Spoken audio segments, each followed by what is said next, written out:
test.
All right, good evening, everybody. I've got 5:30 p.m. here, February 12th, 2024. We'll call to order this regular meeting of the Williston Basin School District Number 7 School Board. If everybody could stand for the pledge, please.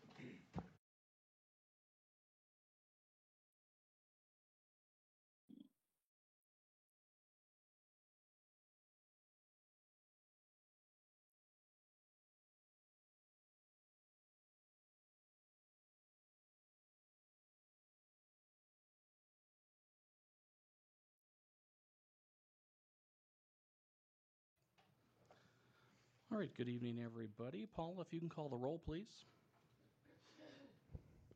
Renner, Here. Malstead, Here. Williams, Here. Wheeler, Here. Swint, Swint, Swint, Casmer, Here. Junt. Here we do have a quorum, so we will proceed. Next item on the agenda is Williston Basin School District Number 7, Mission, Vision, and Beliefs. Our mission is to inspire and prepare students for the next level of education, work, and life. Our vision is to foster student growth and build trusting partnerships between students, staff, family, and community. In education at Williston Basin School District Number 7 will support our students' intellectual, social, and emotional growth. We will provide students with an innovative curriculum supported by various co-curricular activities. The outcome of our efforts will empower students to make a difference in their community and world. We believe in providing a safe environment where healthy relationships and student growth are priorities. Item number 2 would be the board's consideration of the proposed agenda here this evening. This would be the time if there's any requested changes, additions, deletions to the agenda. Now would be the time. What's the board's wishes on the proposed agenda here this evening? I'll move we adopt the agenda as presented. Can a motion? Is there a second? I'll second. All right, any discussion? Hearing none, all those in favor say aye. Aye. Aye. Aye. Opposed, same sign. Motion carries. Item number 3, showcasing of schools. And this evening we have Williston High School presentation. So we will welcome the administrative team from the high school for the presentation here this evening. Floor is yours, Dr. Germanson. All right.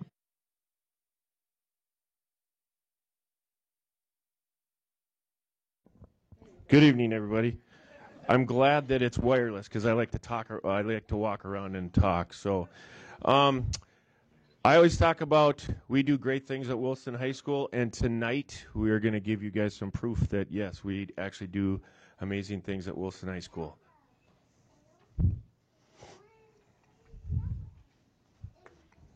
That's the next slide, please. Movement. I guess I'll have to. Okay. So, overview of presentation. I'm going to kind of give an overview, kind of be the narrator. I've got Mr. Neske, who's going to talk about freshman team. Mr. Hennig is here, our CTE director. Mrs. Larson is here.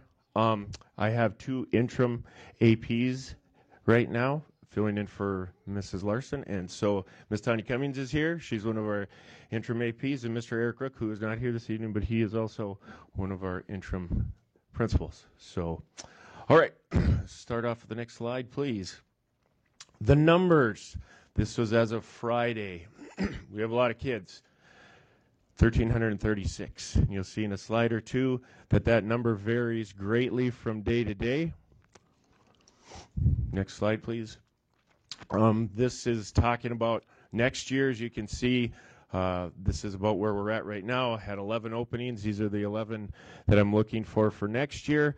Mrs. Larson, excuse me, is going to talk about people that she will need for the CTE center, so I'll let her talk about that.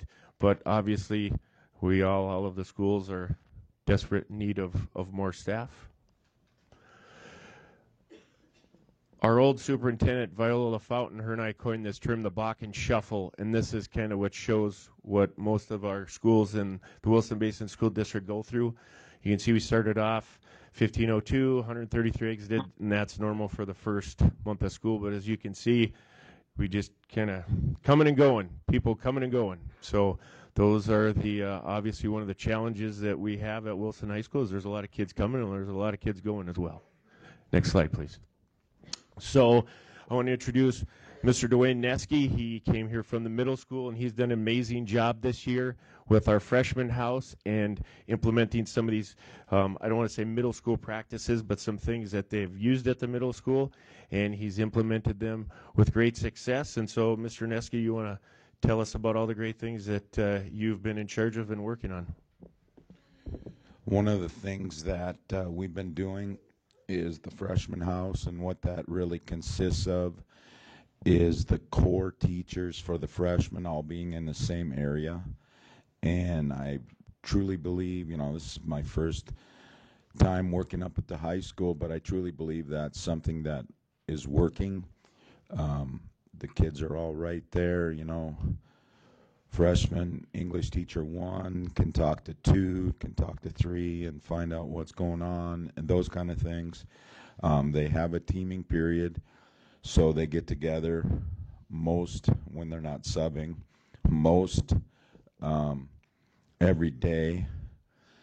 Probably not on Fridays with a lot of teachers being gone and stuff, but they make parent contacts through not necessarily just a phone call, but emails, sending out messages, some may text, whatever it is. But over first semester, there's, if you look back at how many freshmen there was 360, or currently we have 360 freshmen. Those 3 teams have made over 1,100 parent contacts. So what's going on? This is going well. This is not going well. Those kind of things.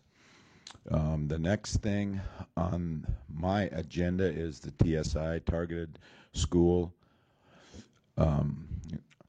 is improvement, is second semester. Well, how this works is we find out in September where we're at. We have until October, try to figure some things out. We start meeting, start brainstorming to find out how we can make some improvements. And with Mitch Strand, who works for the WERC, we meet with him monthly. We've decided to concentrate on improving our core, just our math and English. Well, actually, it's just math, our basic skills. And so IXL, we started second semester for freshmen and sophomores, and they've been working on that. And basically, you take the initial test, and it will place you. And then once you're placed, then it will move you up, and they'll talk more about it. They'll work on the skill sets that you need to get better at. And we've also, with this TSI money, and also there's the state gives us monies to implement some things. So we put an attendance liaison in starting January 1st or January 2nd. In the month of January, Anna has already made over 200 parent contacts. You need a ride to school. Why aren't you coming to school? What's going on? Get your butt in the seat kind of thing. And so that's, whether we're on targeted school improvement or not, that's something that is very important and needs to continue, because that makes a difference. As you can see, those bottom 3 bullets, the parent contacts, they put her and the dean of students, and then that department, as they've got 7 students or 7 families into the free and reduced. So now they're getting food service, and the applications for busing. So there are more kids getting to schools. So I feel like the freshman house has been going well, and obviously it's ever evolving, but each year is going to be different. But I believe that we've done a good thing with this. So thank you. Yes, clap for Mr. Neske. He's done a great job. And as you can hear, he's not feeling well, so thank you for coming out. He didn't mention that Anna is actually bilingual, so she works very well with our EL students, and she also has a school vehicle, and so if somebody says, hey, I can't get there because mom's working, she goes and picks them up. So this is going to greatly improve our attendance. Next is going to be Mark Hennig. We've been looking at working with MTSS and putting some kind of a intervention time in for the last couple years, and everything has kind of finally come together. And so I'm going to let Mr. Hennig, he's worked very hard. He schedules kids every day, and he's got kind of the good news, and he's going to show you with some data on how well this has been working. So Mr. Hennig. Thank you. So this kind of really connects with TSI because our the original implementation of MTSS, which if you're not part of the alphabet soup of education, it's multi-tiered system of supports, that's when we were first placed on TSI, my first year at the high school, this was the training we got on how to improve. It's a proven system to increase scores. And so you separate your school into 3 tiers, and every student can receive one of these tiers or more. So our first tier is just looking at your general education. Is it appropriate? Is it doing the job? Because if that's not healthy, then you can't fix anything. You need to make sure the initial education is healthy, doing what's required by the state. So the past 5 years we've spent putting these tiers into place, and this is the first year we've fully implemented all 3 tiers, and we are seeing success. We'll have more data on it as we move forward, but anecdotally we are seeing grades, attendance, all of these things are going very well, and teachers are thriving and loving their intervention time because it gives them a time to specifically target students in need and work with a smaller group of students. So for example, today was Monday. Here, look at that. I have a laser pointer. Thank you. Yes, today was Monday, so our English teachers schedule an intervention with up to 20 kids, and I do go and schedule every day for the students that aren't in these interventions. I will say today, every single English teacher had an intervention class going with 5 to 15 to 20 students in there, receiving targeted skills that the students missed in class. And this isn't just make up your homework time. We have a study hall for that every day for our freshmen and sophomore. This is, you don't know this specific skill. We've determined you don't know this. We are getting you back on track. And that's how this program works. So that's that second tier of time built into the schedule. For us, it's the last 40 minutes of every day, 4 days a week. And so that's 160 minutes of smaller group, targeted support to get our students. And then our third tier we implemented a couple years ago. That's the students that are multiple levels behind in grade level content, and we put them in an extra class as like a shot. And we have had enormous success with this. And so I think that's on, is that on the next slide? No, the slide after that. Okay. So we can look, but in that level, we take the students and they're in their regular class, but then we give them an extra like English or an extra math on top of it.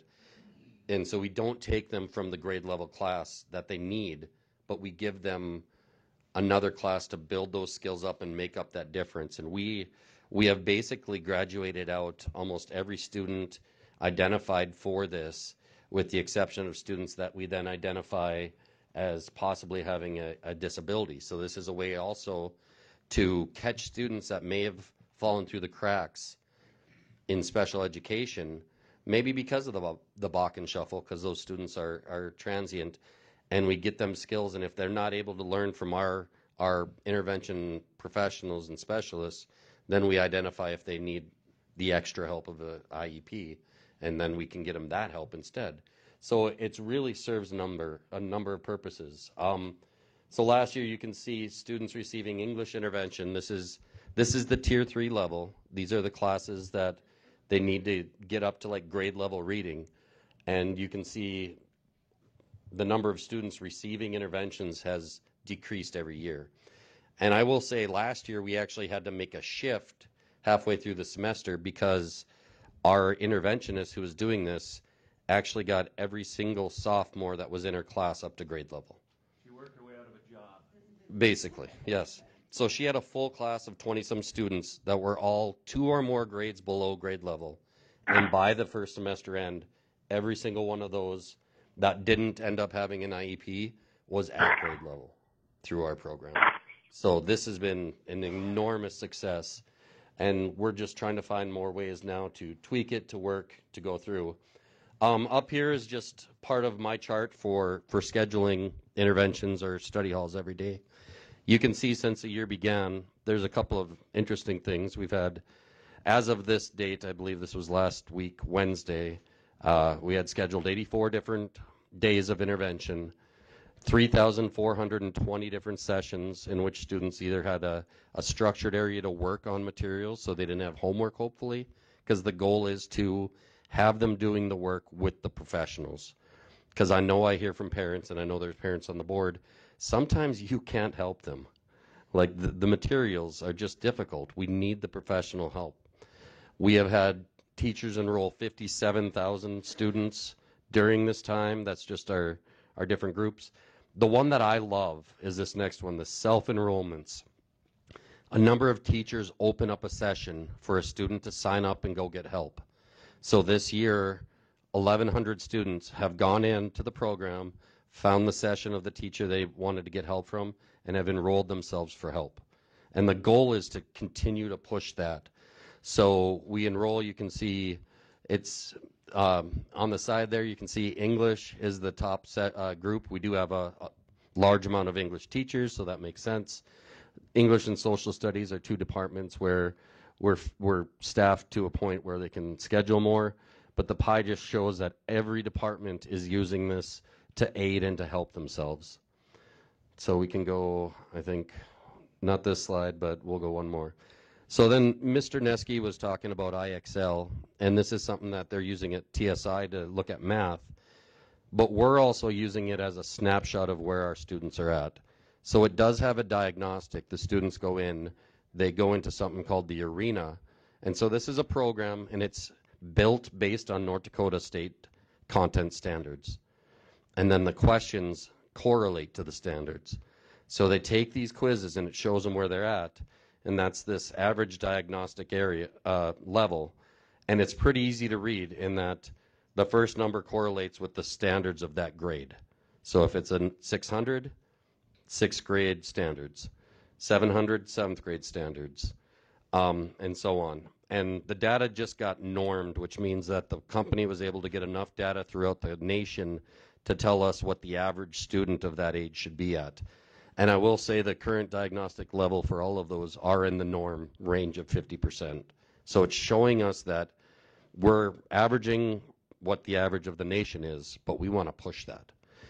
Now, the really, really interesting thing, math is what they focused on through TSI.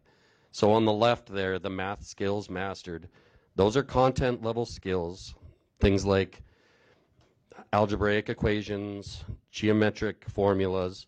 So we have students that have mastered 2,500 skills or been proficient in 2,800. So that's 5,300 skills that the students have learned through this program just in math. And you can see our focus has been more math, although we're starting to expand it more. But the one I really like is on the bottom right, the average monthly growth. You can see the triangle of grade 9 across goes, and it says average monthly growth for freshmen is 16 points. So that's, they say the second number is what point of the year. So about a grade of about 50. If you were to get up 50 points, that's a half a grade level. So on the grade 10 in math, we have increased our average score by about a half of a year of a grade level using this program. So we're seeing improvement, and you can see where math, with our focus, has more than doubled English because that is something we are hammering on. So we're seeing improvement on these scores, and then we'll be comparing this towards the new state assessment moving forward just to see how it correlates. But using that intervention time at the end of the day and giving it to students, one, to get help from teachers, either in self-enrollment or teacher enrollment, to really target, And then after that, freshmen and sophomores have a 40-minute study hall every day to get their work done with the professionals. But then if they don't have work, we have them working on IXL to improve their skills. So we're really trying to hit every aspect to help these students grow and improve. And what we're seeing right now, and I think you would hear this from the state and from from Mitch Strand, who is working with Mr. Neske, is that everything is showing that we're improving, that we're growing. So we're very, very excited about keeping this going. We actually even adjusted halfway through the year, and we told the sophomores, you're now 16, you're growing older, you're becoming more mature, you're getting licenses.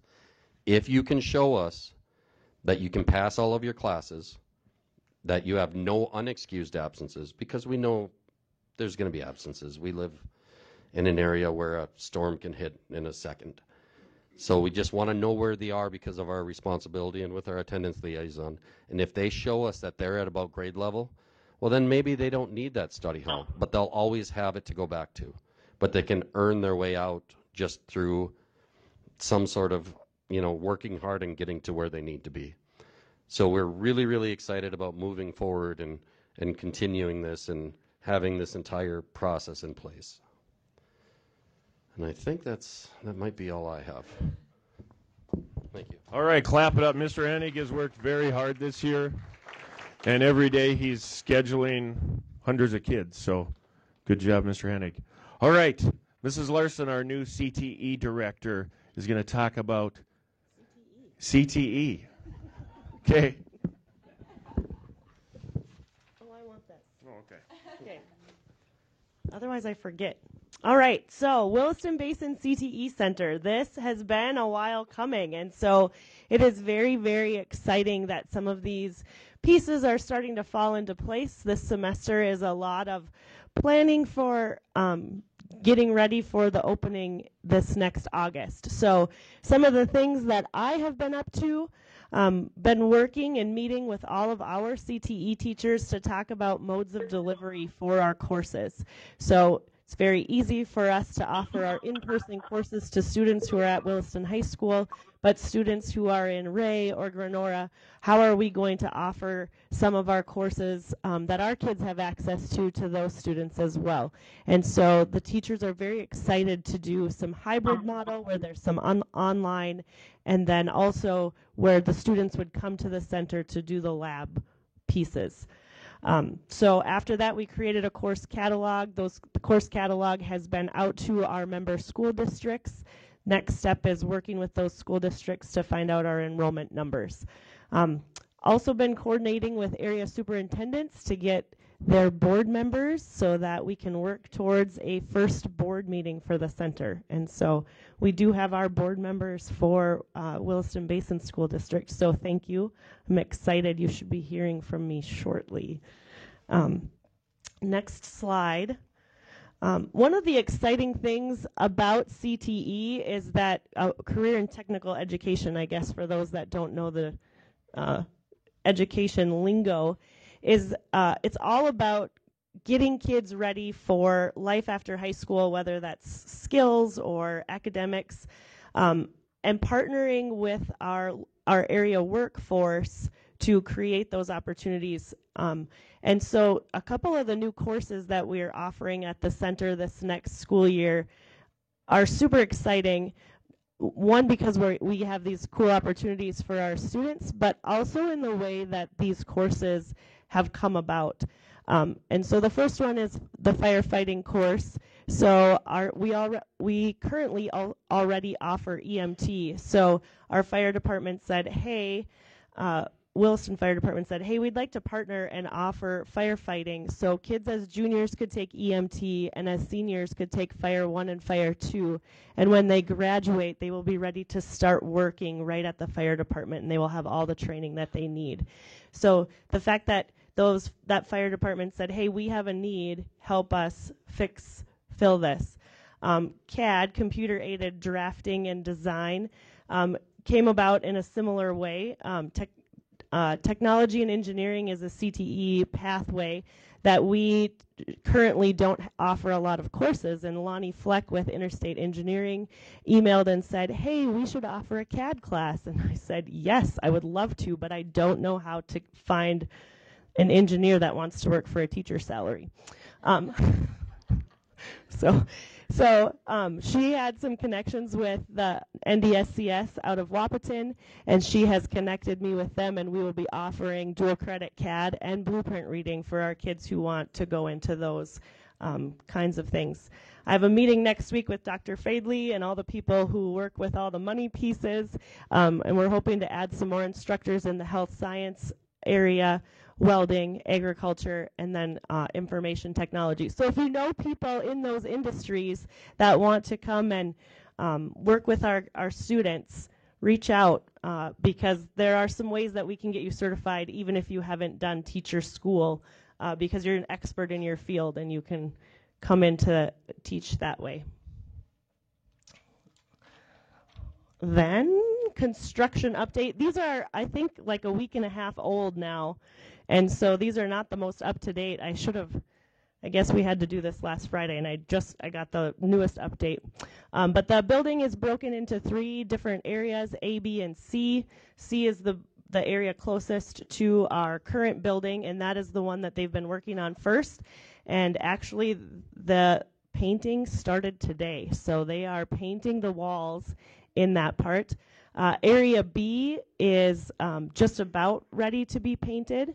And then if we go forward, Area A doesn't look anything like this anymore because almost all of the sheetrock is up in there. So kind of a fun construction update. We are on schedule.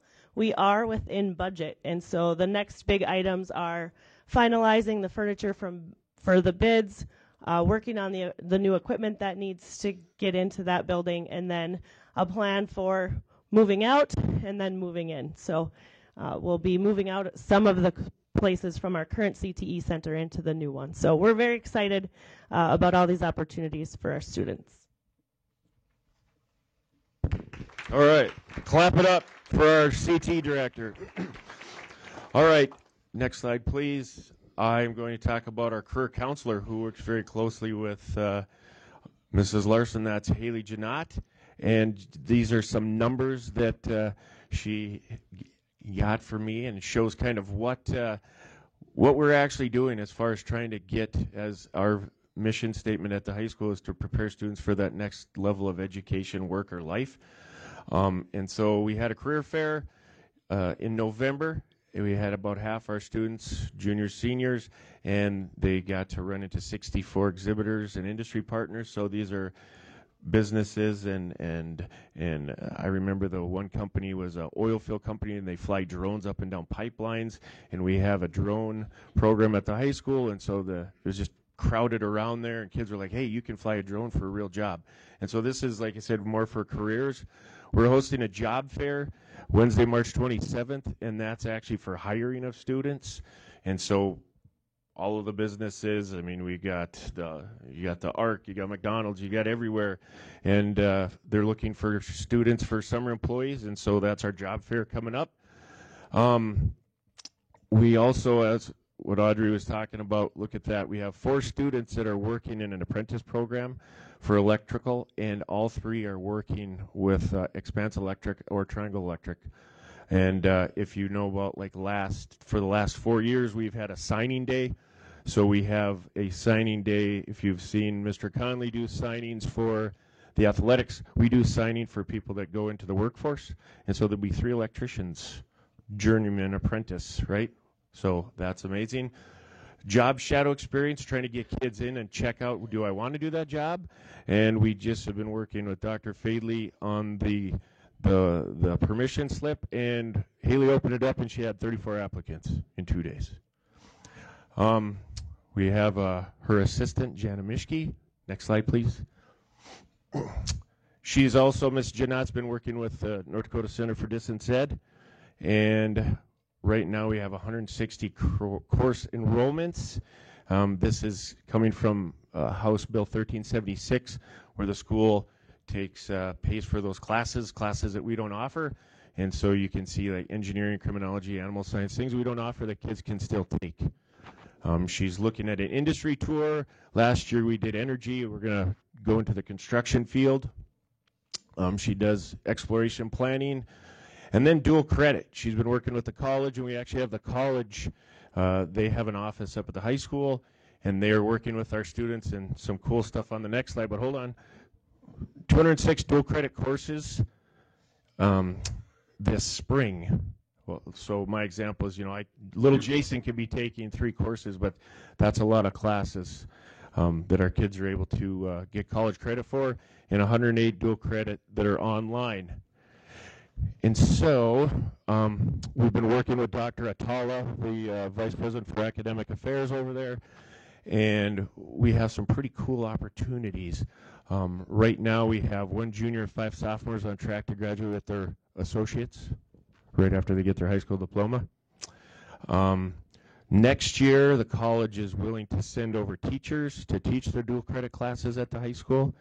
And then in 25-26, we may be sending kids over to the college where we might not see them at the high school. They'll do all of their work over at the college, and we'll get them, like I said, preparing them for their next level of education, work, or life.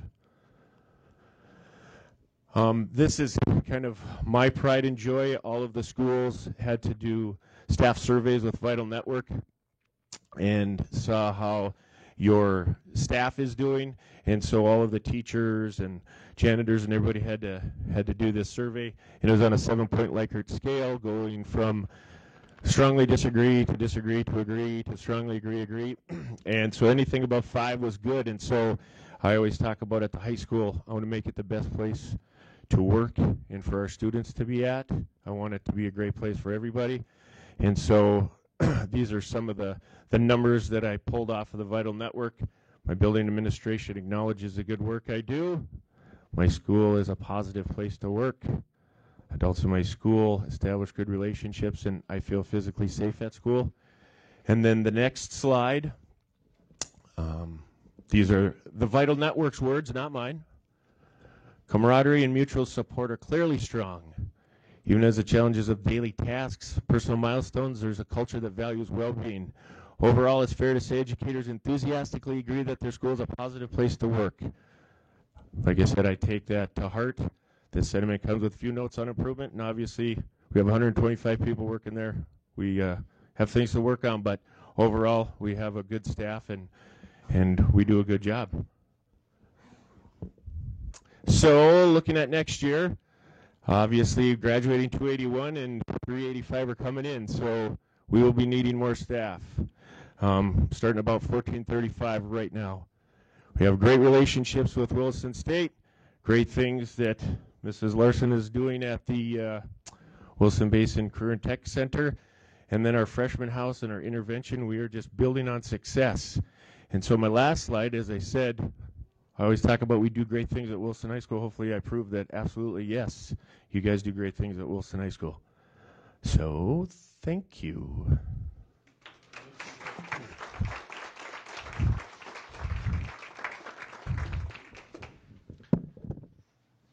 Thank you, Dr. Germanson and your team. Great presentation. Board members, any questions or comments that you have for the high school administrative team?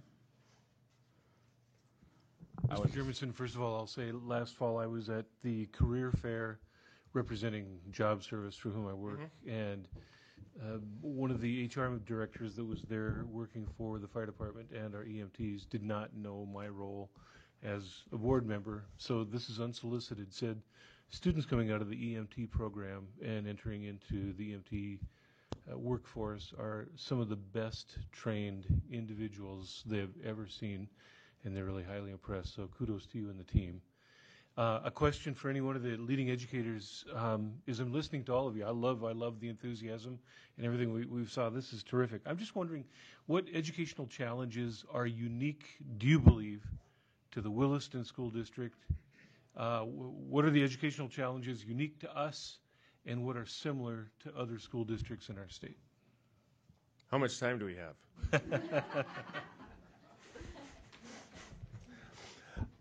I'll just speak on probably the first one, right? And that was the Bakken Shuffle. I think, we have students that come from all over, and we get them. from all over the world, not just the United States, but all over the world, right? And I have to reference what Dr. Viola, my former soup, and I would talk about, and we'd say whether that student's going to be there for a day, a month, or a year, we want to make it the best school. And we have kids that come from all over, and there's such a varied degree. When you talk about, we had a student that came in, this is a story as an example, and I'll just leave it at that, or like I said, I could be here all night. But they were in advanced college algebra. Okay, so we put them in advanced college algebra at Wilson High School. The teacher, my teacher, Mr. Slatsby, goes, they're not quite ready for advanced college algebra. We're going to bump them down. Long story short, by the time we got done finding where they needed to be, they're in intro to algebra. But they came with advanced college algebra from another state.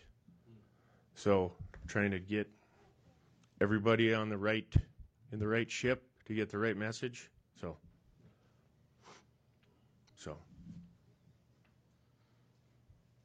Anybody else? I was going to say thank you, Dr. Germanson, to you and your staff for creating a culture where students are giving you guys positive feedback. So Yes, absolutely. These guys deserve more praise. They have an amazing team, and so kudos to my team. So clap it up for my team, please. I'll just mimic that as well. Thank all of you. I wish I could be there tonight in person, but I can't be. But I thank you for your hard work and dedication. Thank you. Yeah, just always enjoy your guys' presentations. Year after year, you guys become more detail-oriented on closing those gaps, being aware of the gaps, putting the right people in the positions that help the students that are needed, like the bilingual in attendance. That was something we talked about for the last few years of how are we going to do that, because if you don't have kids in their seat, that learning loss only becomes greater. The helplessness of feeling like they can ever catch up becomes greater. The parents kind of give up at the same time, right? And you guys have done such a good job of addressing that year after year, and just seeing this slide presentation just shows how much you guys have committed to that. And then also just how excited people are to work at Williston High School and also to go to Williston High School. Like you said, there will always be challenges, but addressing those challenges head on, finding things that work for our community, our students, and our staff is key to success. And you guys do that time after time. And this presentation has just shown that. So thank you guys for your staff, and all the right people are in the positions, and you guys truly are appreciated and respected. And it shows the just what you bring to the table, all your strengths. So thank you guys. Absolutely. We have a great staff at Wilson High School, so thank you. And I want to thank you, Dr. Jernison, for turning that ship around up there. You've done a great job in moving that ship forward, and I'm just amazed at how quickly you've been able to turn that high school around. Very much. Thank you, Mr. Kasmer. All right. Thank you again to the high school administrative team. Thank you, board members, for your questions and comments. We'll move to item number 4, informational reports to the board, and we'll start with item 4A and welcome Mr. Nick Lippert with JLG to the podium to walk through some informational documents here for the board this evening. Floor is yours, Mr. Lippert. Well, thank you very much. Again, Nick Lippert with JLG Architects, proud Williston Coyote, and took a lot of my intro to architecture out of the previous high school. So we're very excited to see the strides that the high school is being brought forward today, and I believe they're pulling up the documents. We've got a couple of documents here that help inform some of the decisions later tonight. Give you a little, we get the other one first, please. So first document that we brought up, leading up to this conversation about a new school or schools within the district, we always have to start somewhere. We have to bring in some resources from some surrounding communities, and not only in North Dakota but around the country. So this document here is a culmination of 5 different construction managers that work both in North Dakota, Montana, and the region, Upper Midwest, and we reached out and said, what can you share with us? Can you share with us construction costs, locations, and dollars a square foot when those years of that construction or that bid happened. So there's two sections. The first one up above is basically everything outside of North Dakota that was presented. So everywhere from Montana to some Kansas. There's one in Virginia, Colorado, even one in Canada recently completed. The section below is everything that's been constructed within North Dakota. So a couple things to point out. The average dollar per square foot is built up from an escalated estimate from when the project was originally bid. So for example, I see one up there that was originally bid in 2017. Well, those numbers need to be escalated to today's dollars. That document that does that is called RS Means. It's an industry standard annually produced, published document that will allow us to escalate those costs appropriately. And there's also a location factor, given that we're a little bit more remote than and have less availability of subcontractors, so that does have some factors included in there. But long and the short of it, the dollar per square foot of the projects that were outside of our area was $452 a square foot, and that is for construction cost only. That doesn't include desks. That doesn't include other furniture, equipment in the classroom, as well as or anything in the kitchens, for example. So trying to compare that to apples. So those things beyond construction costs would be additional costs for a project, but included in the total project budget. The bulk below includes projects all the way from the Grand Forks Career Impact Academy, the CTE Center that's currently underway here in Williston, Fox Hills Elementary that was completed in Wofford City, Discovery Elementary in Grand Forks, Killdeer High School, Minot North High, that's going to be completed here soon, Mandan High, Rugby Elementary, Dickinson High School, Tioga School, and Alexander's. So those are all recent projects that are either in process, in design now, or have been bid recently. Within that, we're seeing an average of about $505 a square foot average between all of those. Now, again, apples to apples comparison, some of those may not have like a commercial kitchen, for example, in them. That would definitely pull or they might not have a large gym space on them that would pull that dollar per square foot down. But there's a couple line items in there I want to make sure people are aware of. Last one, Alexander School. Currently, it's budgeted roughly about, was budgeted previously at $543 a square foot. With the escalations, $621. Tioga School, again, $480, that's about $550. And another one, Fox Hills Elementary School, which is a 4-section, roughly 600-seat elementary school in Wofford City. Originally bid in 2020 at $402 square foot. That one, RS Means is suggesting that is about $690 square foot.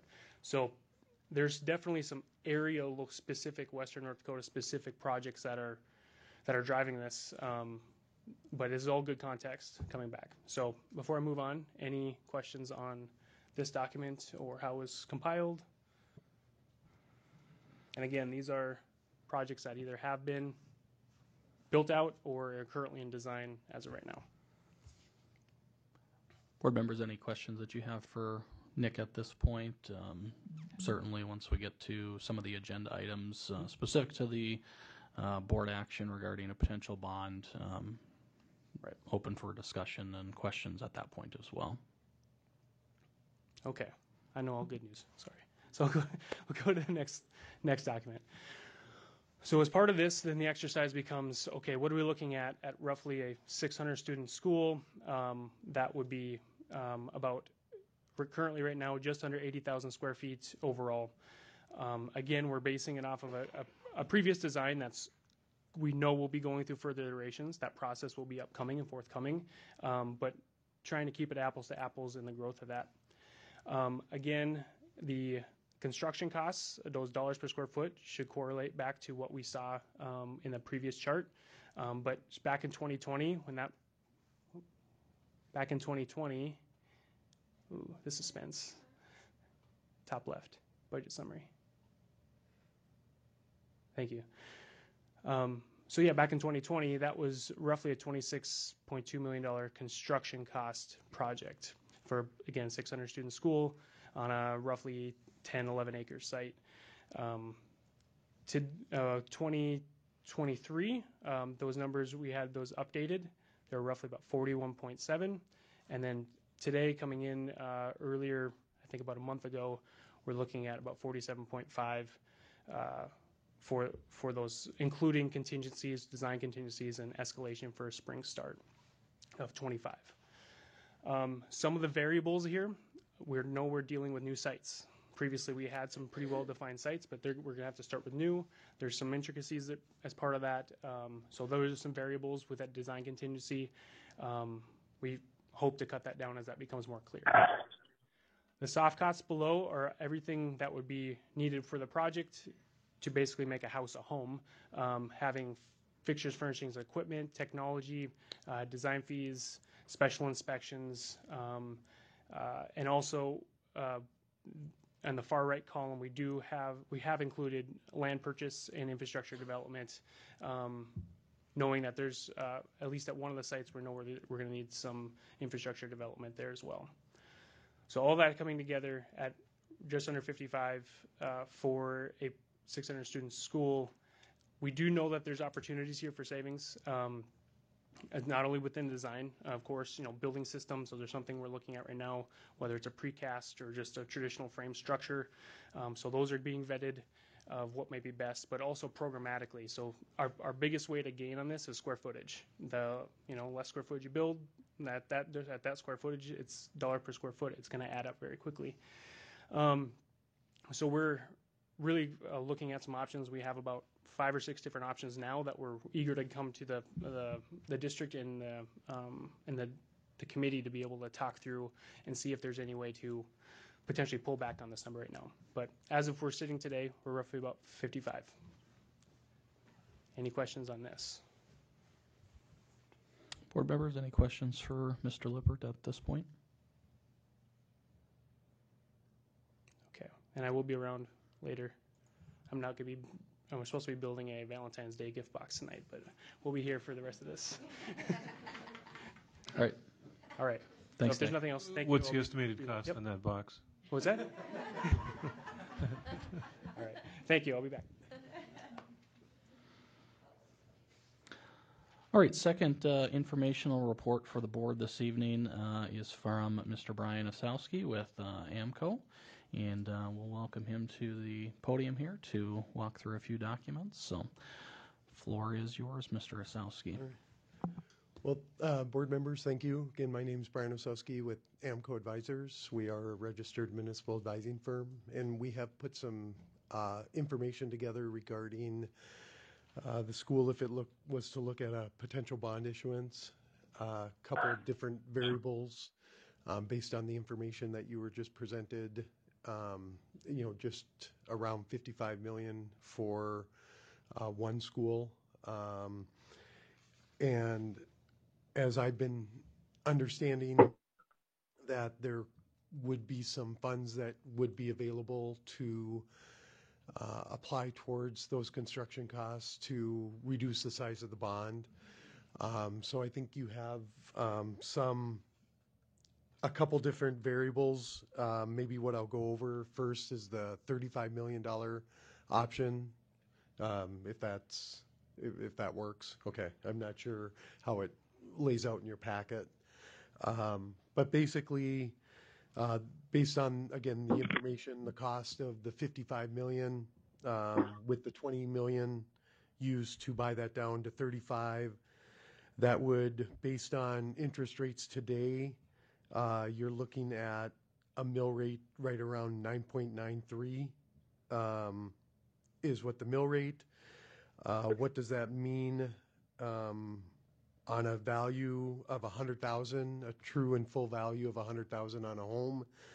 On a monthly basis, that would be about $3.72 that would add. Can you put up the $35 million bond referendum analysis on the residential and commercial or agricultural slide that shows the information that Mr. Osowski is talking through?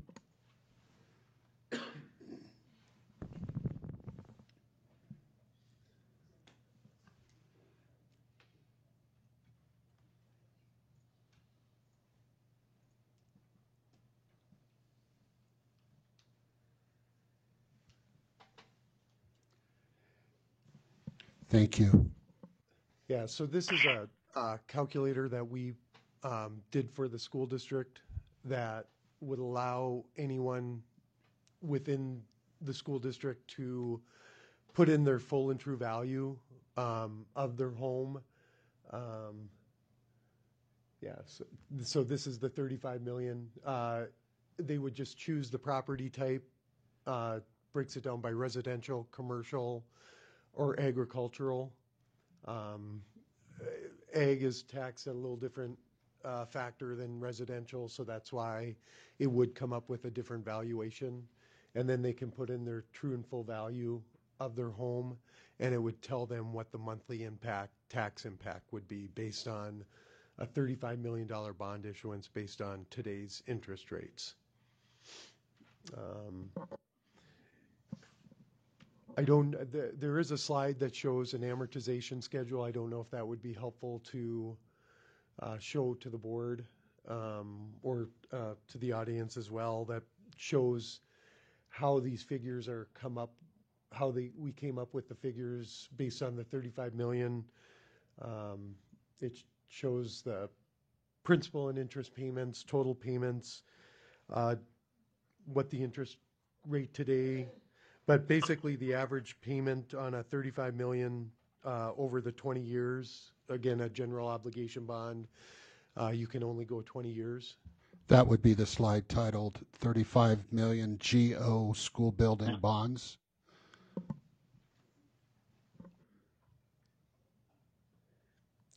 But the average payment would be $2,464,054.51 over the 20 years. And that's the 89 million.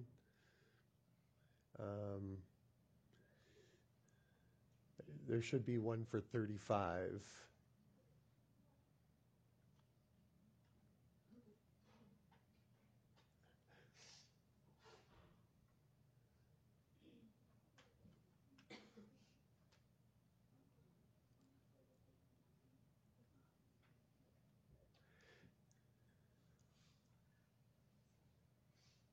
While we're waiting, I went to the calculator today. I just want to make sure that I did everything correctly. So I put in an estimated value of, if a home was $375,000 on the $35 million one, it came to $9 and change per month. Is that correct? That sounds correct. Yep. Okay, and then I did the 89 million, and it came to about $25 a month, something like that. Does that sound about right? Yep. Okay, thank you. Yeah.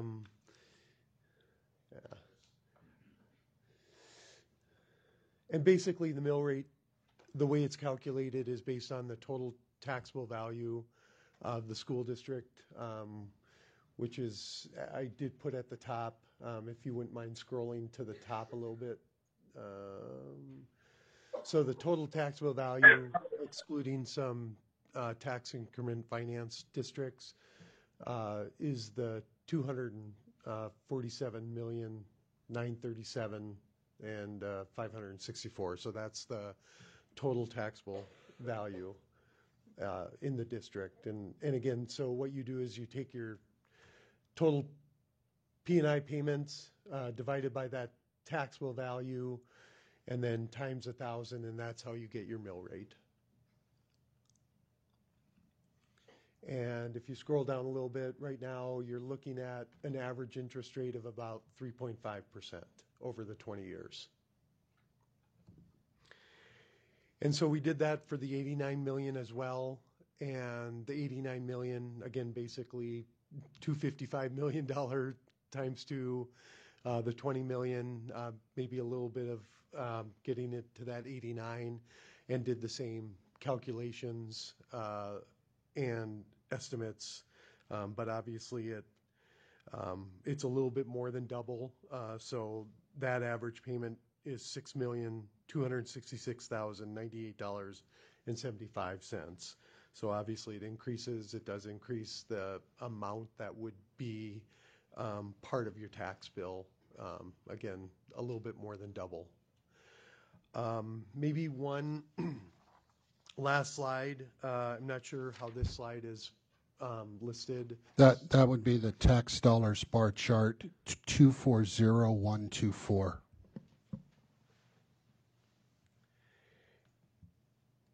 And so the other thing we did for the school district is we looked at kind of the larger school districts in the state and took $1 of how the school's dollar comes in of tax, property tax, and basically what you can see from Williston as compared to Bismarck, 60, almost 67 cents of that dollar comes from residential. They're paying the majority of that tax bill. When you go to, and this is, you know, again, all the larger, Williston, only 39 cents come from residential of that tax dollar. The remaining, and then 3 cents comes from agriculture. The remaining comes from commercial and centrally assessed. And centrally assessed is pipeline, railroad, and utilities. So when you look at Williston compared to other school districts in the state, the majority of Williston's tax, $1 of tax, comes from, over half comes from commercial and centrally assessed. It's pretty phenomenal, actually, when you look at other school districts throughout the state.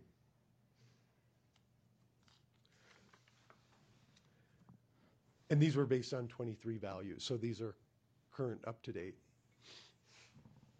I guess from there, maybe I'll open it up for any discussions or questions, I should say, that people might have.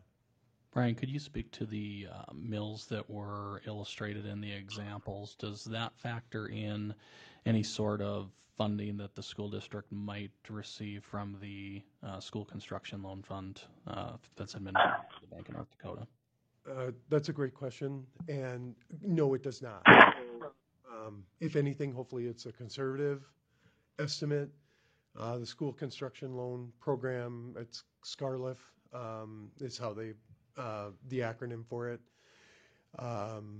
It is basically, you still go through the same process, but you apply for it, and there are dollars through the Bank of North Dakota, and those dollars then are lent out at 2%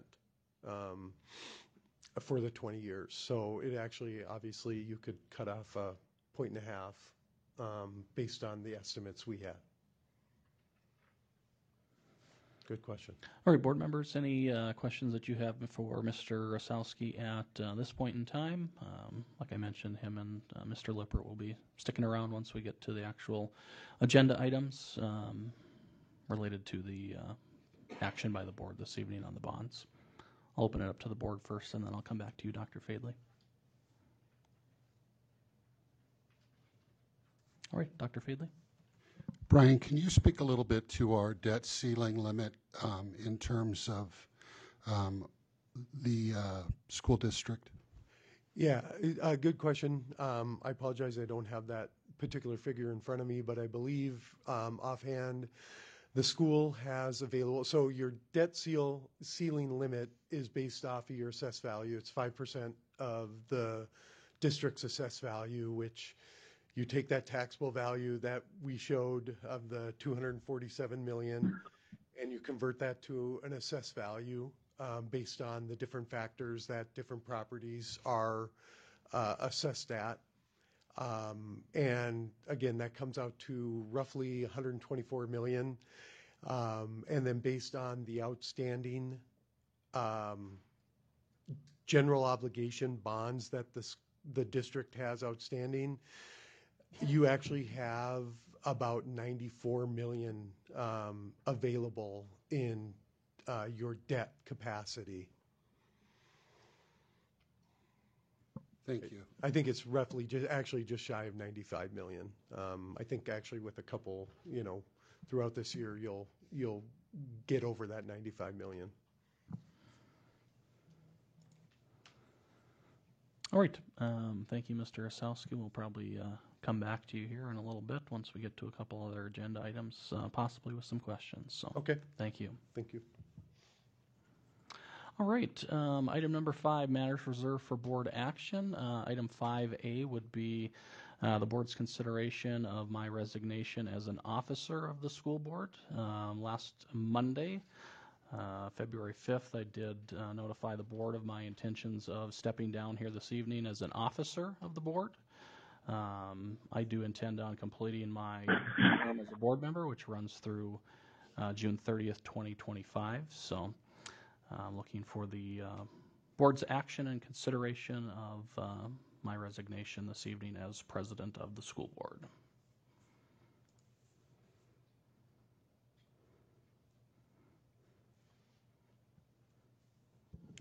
I'll motion to accept Mr. Junt's resignation letter as president of the school board. Okay, do we have a second? A second. All right, any discussion? Yeah, we're not going to let you get up the hook with no discussion. So, Mr. Junt, thank you for being the board president for so long. You did it for a long time. I don't know many board presidents in the state that have done it this long. You've led us through reorganization as a board. You've led us through strategic planning.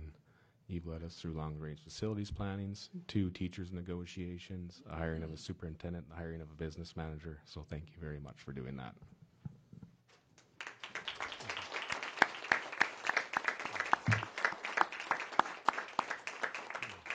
Yeah, I just want to thank you for all you've done for our District 7.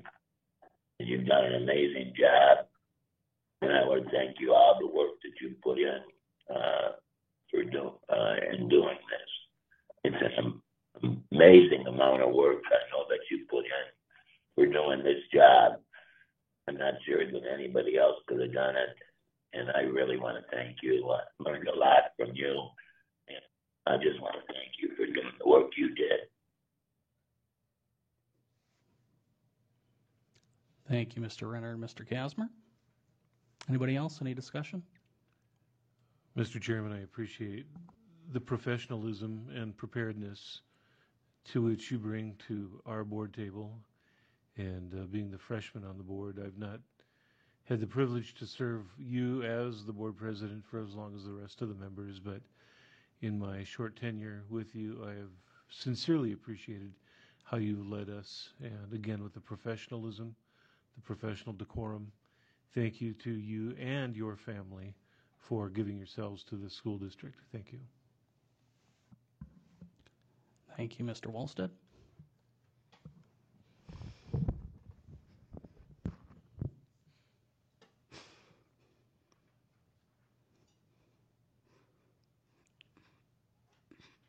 Mr. John, I started my board journey with you, and I will always appreciate the guidance and the willingness to take on big issues that we as a community have taken on together.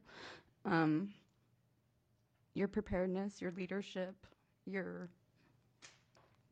demeanor in situations that could be heightened at any moment has always been appreciated and needed for this type of day and age in politics. This is unlike anything I think any of us have ever seen or been a part of. So, just like Mr. Wallstead said, these board seats aren't just for us. They're for our community. Our families are involved in these moments and in these changes. So, I will always appreciate everything that you've given to this district. And I know it's not easy because I know that I've done just a small part of sitting in the meetings that you've been a part of and being a part of all the things from Mr. Lippert and, you know, all these discussions that the rest of us don't sit in that you do make the time to do. And that's never been not recognized on my part or my family's part. And I just want you to know to hold your head high. And there's nothing to be ashamed of, and I'm very proud that you have made the decision to do what you think is best for the community and for the board, because there's never been a time that I've questioned that, and this is no different. So I have full faith in Mr. Renner in stepping up, which is why I've always voted for you and him to lead as our executive members, and this is no way to look down on anything that Chairman Junt has done for me And I'm just, again, very proud to serve with you and have started my board journey with you. So thank you for your service and, again, your families, because it is a group effort. So.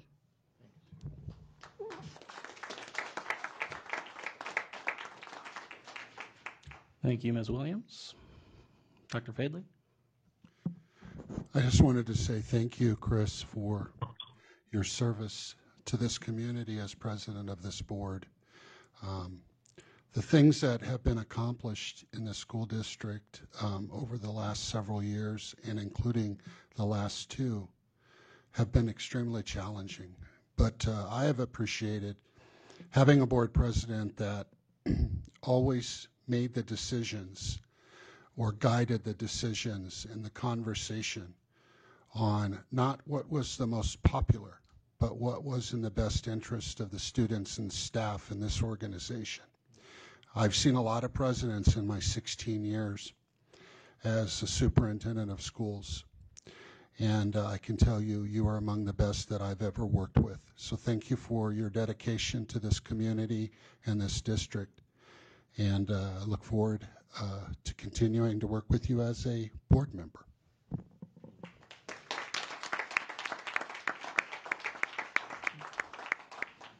Thank you, Dr. Fadley. Any other comments, discussion? All right, Paula, let's call the roll, please. Wolsted, Yes. Williams, Aye. Wheeler, Aye. Casmer, Aye. Renner, Aye. Chunt. Aye, motion carries. The floor is yours, Mr. Renner. Okay, the next item is item 5B, election of the vice president of the school board. The floor is now open for nominations from the board for the office of vice president of the school board. Mr. Chairman, I would move to nominate Mr. Chris Wallstead as vice president of the school board.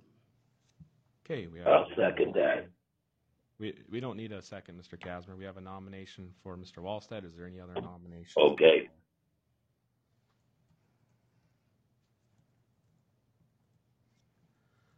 I'm not hearing any other nominations for the floor. Last call for nominations from the floor.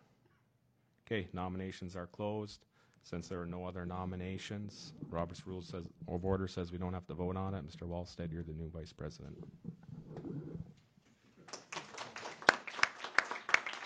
Congratulations. Next agenda item would be 5C, approve the resolution for general obligation school bonds.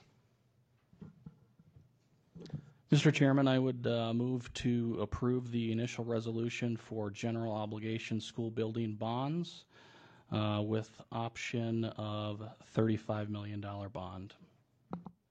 Okay, we have a motion on the floor from Mr. Junt for the initial bond resolution for $35 million. Is there a second? Mr. Chairman, I'll second that. Seconded by Mr. Wallstead. Is there any discussion? Mr. Chairman, just a few comments for the board from my perspective on this. Certainly, I 100% believe that the district needs 2 elementary schools. I absolutely, wholeheartedly believe that. However, I think we've heard some concerns regarding being able to staff 2 elementary schools right out of the gate. In light of certainly the teacher shortage across the nation, and we've been definitely seen that as well in our district here. I think more of a phased approach to this is pertinent at this point in time, particularly in light of the construction costs that we are seeing. If we were to look at approving 2 of them and asking the community to go out and support that at an $89 million level, that's just a little bit too close to the debt ceiling for my comfort level personally. I think if you look at the debt that the school district currently has outstanding, we've got a couple general obligation bonds, the 2011 series that is paying off this year, and we have the 2015 A series that is paying off in 2025. I certainly think that we should continue to move forward with securing both of the sites that we've been in discussions on for future elementary schools. But I think a phased approach to this is the better option at this point in time. Certainly, if you look at the strategic plan that the board put together, we've got a couple strategic priorities, one being making sure that we get the fifth graders back to the elementary school, and the second being some sort of phase out of the modulars. Both of those are not going to be able to be accomplished with just one school, certainly, so I think that discussion in terms of which priority we look at, hopefully after the community supports building one, is a discussion that's going to have to be had. I personally support getting the fifth graders back at the elementary school prior to any sort of phase out of the modular buildings if we are to move forward with one. So that's my thoughts on kind of where we're at. So thank you, Mr. Chairman. Any other board members like to make a comment? Mr. Chairman, I concur with Mr. Junt. I believe it's a prudent approach. We desperately need 2 schools. I think everybody knows that. And I think there's just financial prudence in this. And then also I think just our approach to our community in a phased approach, I believe is the right direction to go. So I support this as well. Yeah, Chairman. Do we save any money by building 2 schools at the same time? Mr. Kasmer, could you repeat that? We didn't quite catch that. Do we save any money by building 2 schools at the same time? Did you get that? Did you say that that won't leave us any money by building 2 schools? So he's wondering if it will save money Oh. by building 2 schools at the same time. Will it save any money? Do we save any money by building 2 schools at the same time? Okay, Mr. Lippert, do you have any comments for that?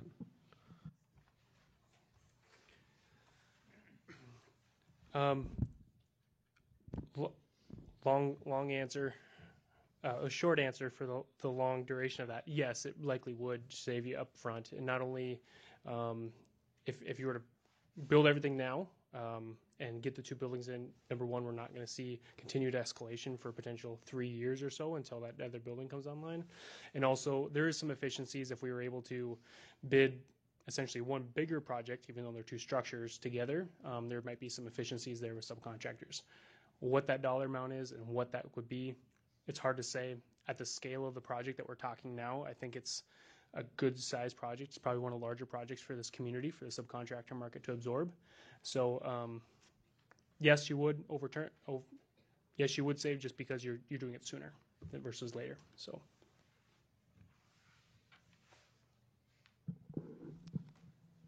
Okay, is there any other comment from the board? Yeah, I agree with the needing to build 2 elementary schools. I think that will never change until the 2 are finally built. As we see with these numbers coming in for growth rates and graduation rates and that type of stuff. But I think we also have to kind of always look at where we're at in the community, where we're at in trust, because regardless of what everyone thinks about each thing, everyone's feelings are valid in these situations. It's their taxable money. It's their payments. It's their students affected or not affected. And so I try to look at everybody's, just opinions that are coming at us at all times. And so I do feel like there's a need to build some trust back in the relationship, to show some fiscal responsibility to certain groups, individuals, anybody who that is. And I think that doing it with one and giving the community a chance to really respond to what they know is a need. Because at the end of the day, when I served on District 8 and when I served on District 7, the need for building schools was the same in both districts. That hasn't changed on any board that I've served on. And the difference is that this is District 7 that would be building the school, not District 1 or District 8 to benefit their students. And so for me, the $20 million that's kind of been talked about, whether people look at that as the $18 million surplus that came over from District 8 or not, that money was intended to build schools. That's what that money was intended for. And so whether that money is put into what they were considering at that time or what we're considering at this time, it's still going towards students. And that's who we're here to serve, is students, and to give the staff the safest and the best type of place to grow, learn, and teach. And this also allows for hopefully that teacher shortage to start to kind of swing in that other direction. We never knew when it was going to start to swing in this direction, so it will hopefully come back around. And kind of like what I spoke about with Chairman Junt stepping down at that time, the political side of education right now affects everything. It affects teachers wanting to teach. It affects kids wanting to be in the school system. It affects people wanting to serve on boards. And until this day and age starts to be a little bit more kinder, a little bit more understanding, give a little bit more grace to our teachers, to the students that are in there, to the people serving, to everything, we will see a teacher shortage. And that starts with our community. That starts with the communities that are suffering in their communities, because kids are watching this. They're watching us go through these things, and they're deciding which education path they want to take when they get out of school. And right now we're seeing less and less students want to come into the environment of teaching. And there's a reason for that. So, I'm not here to say why or why it's not, but I just have my own feelings about it. So, but yeah, I would like to see that start to swing, and hopefully by the time that starts to swing, we'll be able to go out for that second one. But I do think that it's unheard of for a school district to be able to put $20 million towards a project. Is that pretty unheard of in your guys' day and age, that somebody can put that type of money in to help? And so for our community to be able to know that this district is willing to put that $20 million towards this project and not just ask for that money from the taxpayers, I hope that shows, again, what we're trying to prove is fiscal responsibility, and that the money is going to where we best think it needs to be, which is our students. And I, again, agree with everyone else that's mentioned the strategic plan. That strategic plan is a living document that we live and breathe by. And when we're not following it, we're not doing a service to the people that sat through those meetings that we hired to help us create that plan. And so getting fifth graders out is still following some part of that plan. It may not be starting the modular removal, but if you guys have been listening to any of our meetings, a modular removal can take up to 5 to 7 years to get all of our modulars out, whereas we can remove fifth graders over the course of one school year and get them back in. And that's a huge part of our strategic plan, from what we've saw at MTSS, what we see at behavioral issues at the middle school, and that's us listening to our staff and our administrators. And that's just as important to me as getting the modulars out, is getting those fifth graders back in where they belong. So I will fully support the $35 million. Would love to go out for the 89, because I understand what John's question is referring to. The longer we go out and seeing those numbers of what's been inflated, I mean, one of those was an $18 million spread that's happened over the course of 4 years. That's insane. $18 million for the same thing that was bid on in 2020 is $18 million more on just construction cost, and $5 million more on desk and stuff.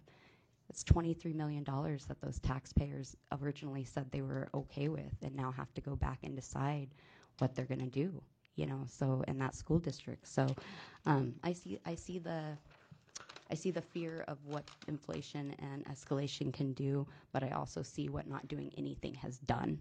And so we have to start somewhere.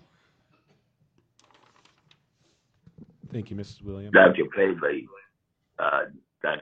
is there a chance that, for sure that we're going to get the fifth grade in the proper classrooms by building just one school? John, the question you were asking is with one school, will we be able to get the fifth graders back into the elementaries, correct? Exactly, yes. John, we are currently doing that analysis, and I would tell you that with the existing portables, we do believe that is possible. There will need to be, obviously, continued watch on our demographics and our student enrollment growth. But we do believe in the short term that would be possible, but that will require looking at the boundaries in greater detail. All right. Obviously, you don't think there's any way that we can staff 2 schools. Is that correct?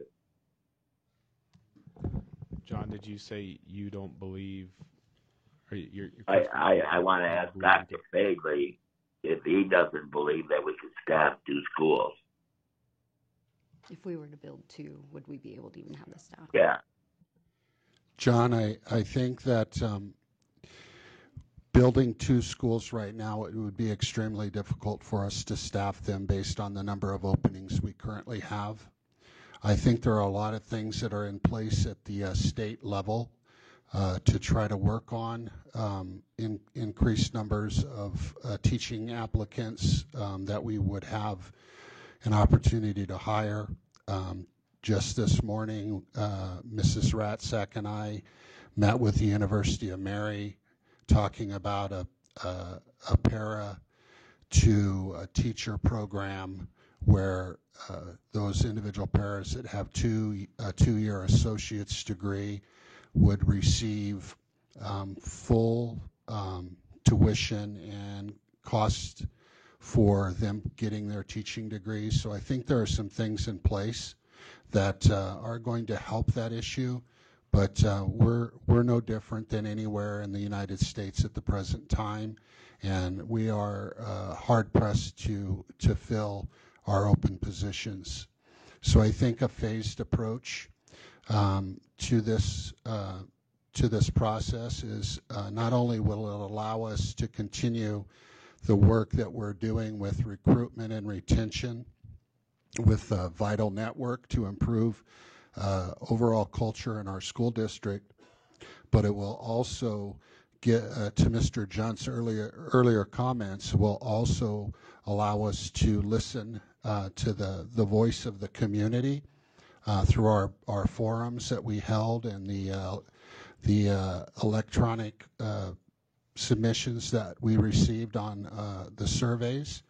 It will allow us to continue to be good stewards of the taxpayer resources.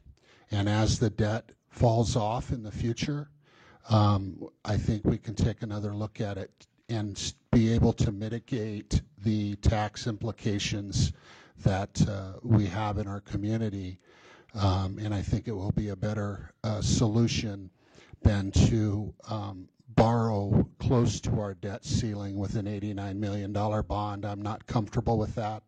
As a fiscal conservative, I think this makes the most sense, and it's more palatable to the community, and it does demonstrate the board's investment of $20 million into the project. So my recommendation as superintendent would be the $35 million bond. Thank you. Mr. Chairman, just one other quick comment to maybe John's question. I know at least when I was attending the elementary school tours, and one of the questions that I asked, I think, every principal during the tour was how they were sitting staffing-wise, and the elementaries to me seem to be faring much better, at least from the teacher standpoint, relative to maybe central campus and high school. So elementary does appear to be maybe a little bit easier to fill some of those positions relative to some of the other grade configurations. So hopefully it won't be as challenging to fill a new school if the community supports that. Thank you, Mr. Junt. Mrs. Wheeler, did you have any comment this evening? Yes, I did. Thank you. I also agree with the 35 million. Between emails received from the public and then also my time spent in our hospital over the last few days with my husband, multiple staff approached me and actually were talking to me. So the public, that I've spoken to directly are in support of the 35 million.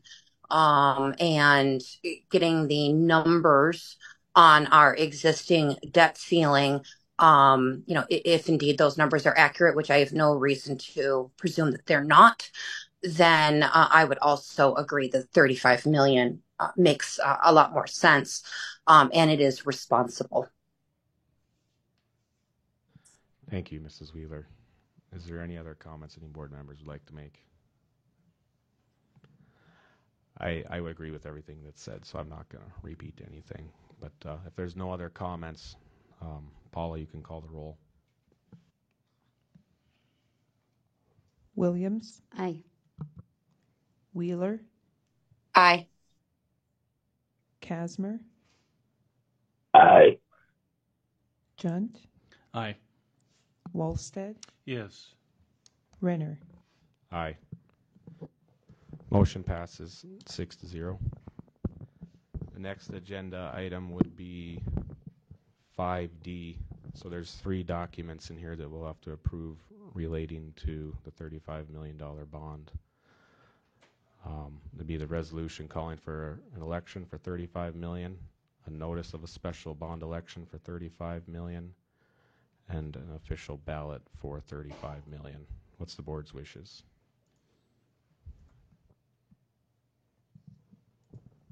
Mr. Chairman, I would move to approve the resolution calling a special election to vote on the question of approving the initial resolution for general obligation school building bonds in the amount of $35 million, as previously discussed in 5C, as well as moving to approve the notice of special election at the $35 million and the official ballot as presented.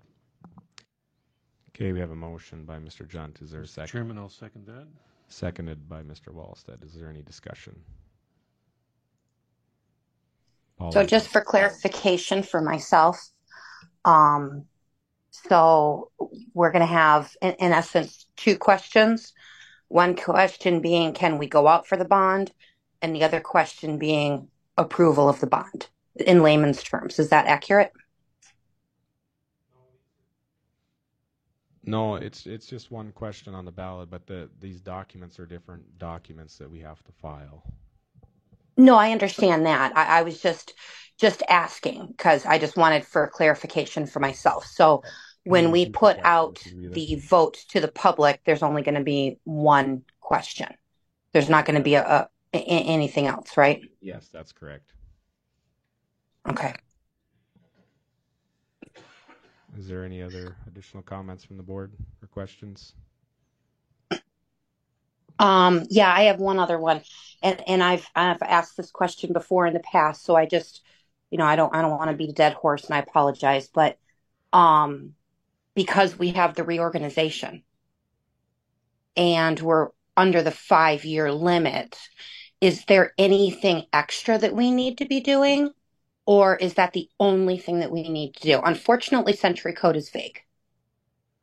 No, we've run this by the legal counsel, and there's nothing that would prevent this from happening. Okay, very good. I wanted to ask the question. I know it's been asked in the past by myself, and I've read through Century Code multiple times. I just wanted the clarification. Thank you. Thank you, Mrs. Wheeler. Paula, will you go ahead and call the roll? Wheeler, Aye. Casmer, Aye.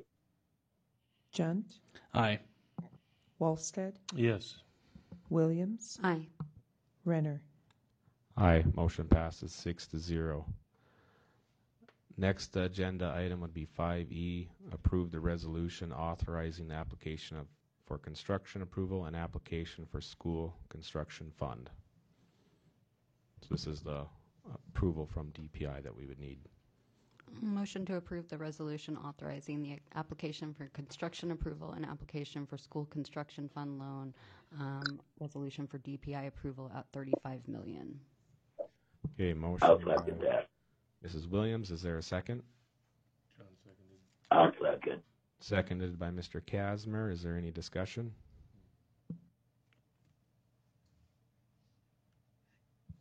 I just had one question, Dr. Fadley.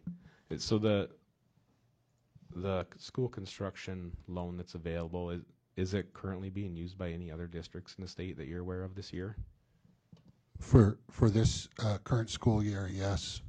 But then that would reset the following year. So we would be able to apply and get, we would be able to apply and get our place in line, so to say. Is that correct, Mr. Osowski? So can you apply yearly for this, or is it just a one-time thing?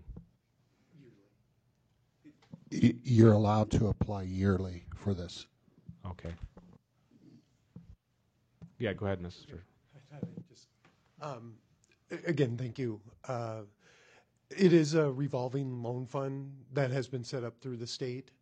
And so I believe roughly, in visiting with the state, it revolves right now, say roughly about 15 million is what's revolving into it.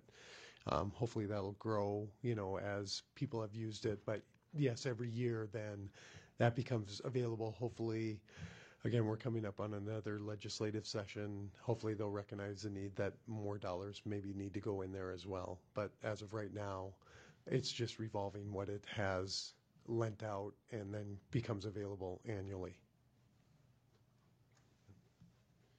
And I will add that when I was at the state legislature testifying for the School Construction Coalition with other superintendents, there was a presentation by the Bank of North Dakota and a lot of interest from the committee in increasing the amount that was available for lending in the future in the next legislative session. They asked for the committee asked for an analysis on how much that it could be increased to, and that is supposed to be shared with the committee. I'm thinking at the same time that they have their next meeting at the end of February. Thank you. Board members, do you have any other questions or comment? Is there a maximum on that dollar amount school could ask for?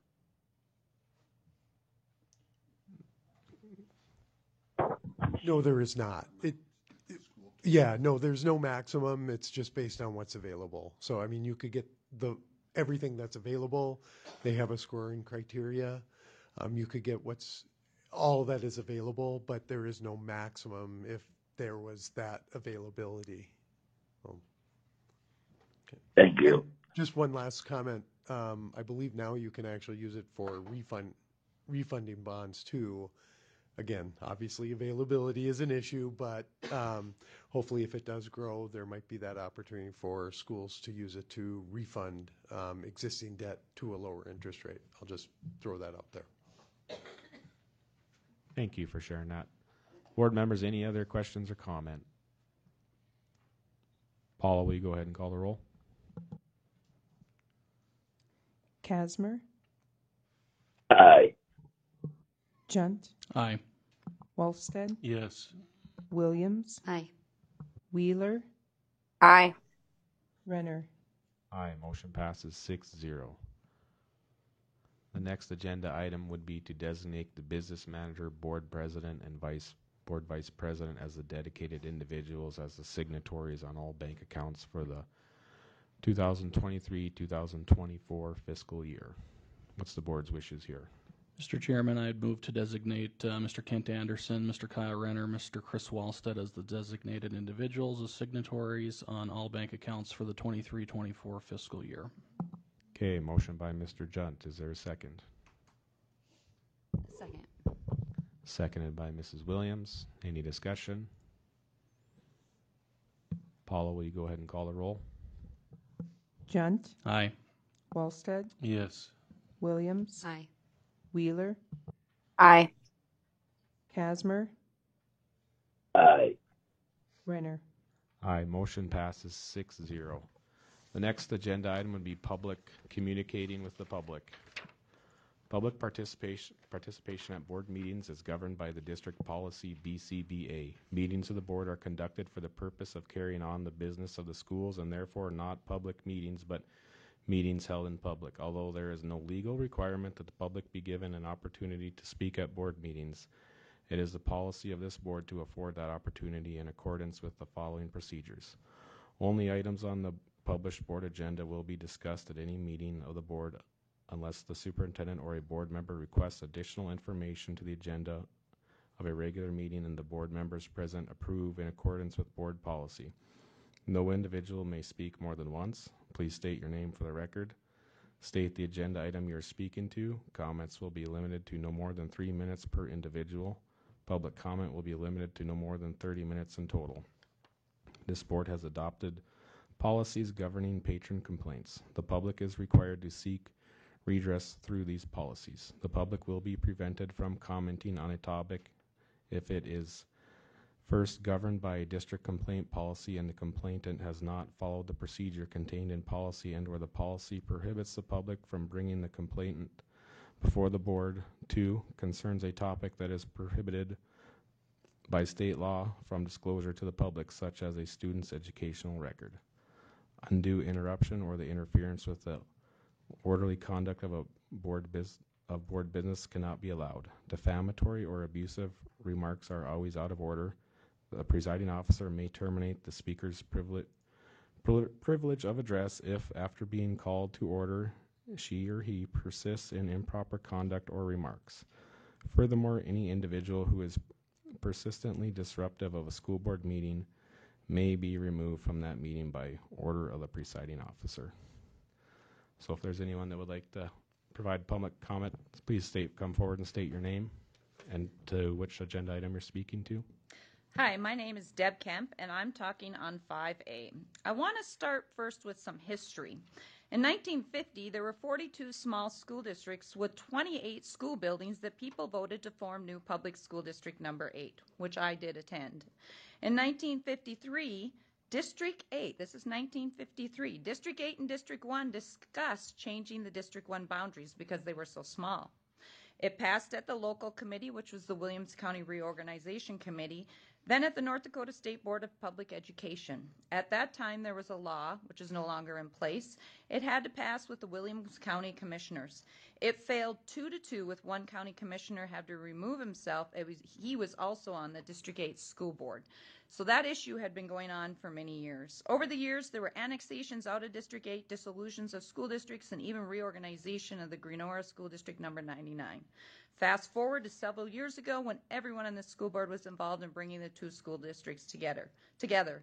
What I appreciated with Mr. Junt and all of you is instead of going through the dissolution process, the statement was made to go through the reorganization process because this allows the vote of the people, and the people decided.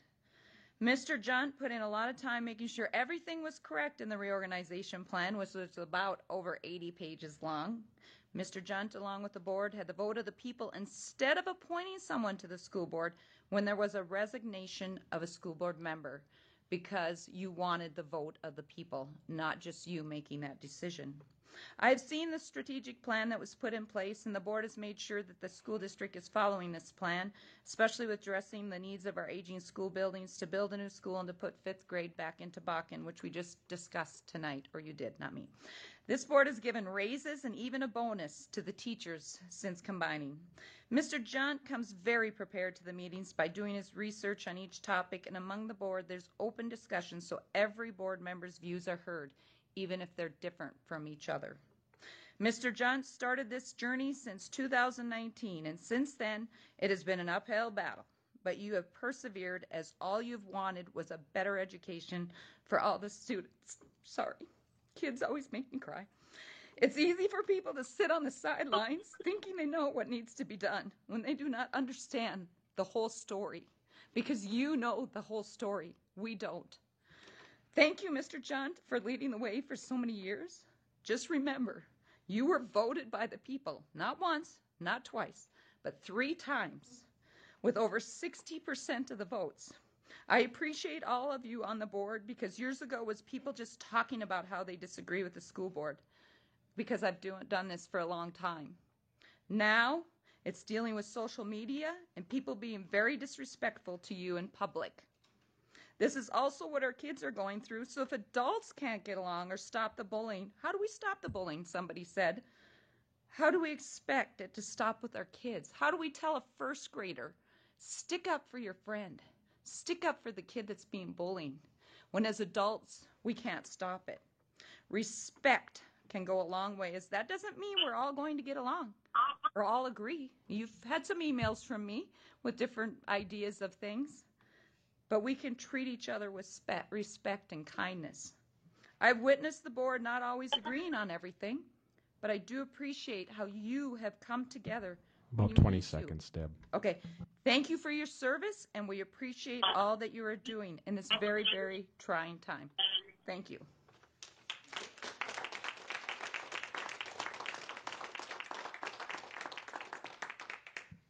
Thank you, Mrs. Kemp. Is there any other person that would like to offer public comment?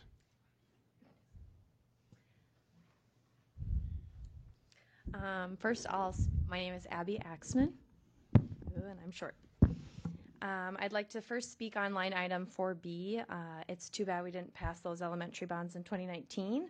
There's a much better price tag. But I'm really excited at the potential of an elementary school bond passing in my lifetime. So thank you for voting to move forward with the one elementary school.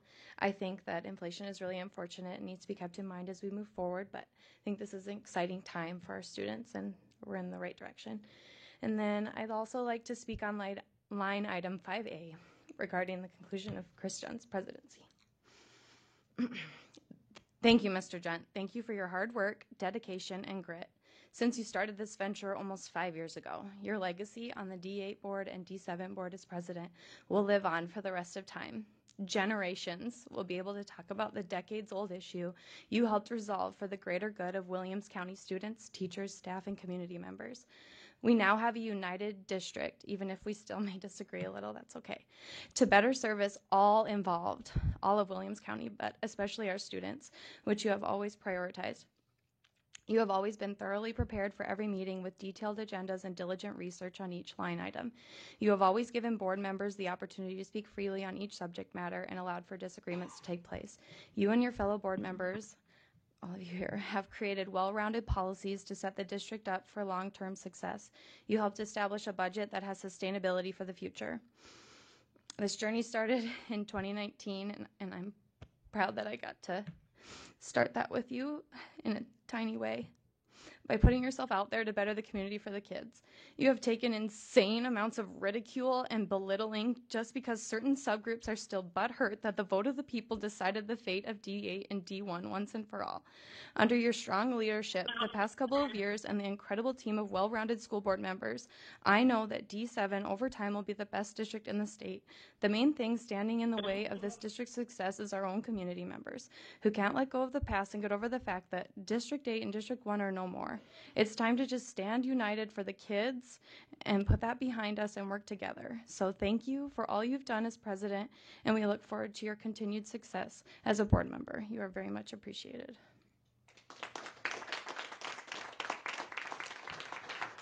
Thank you, Mrs. Axman. Is there any other members of the public that would like to offer comment?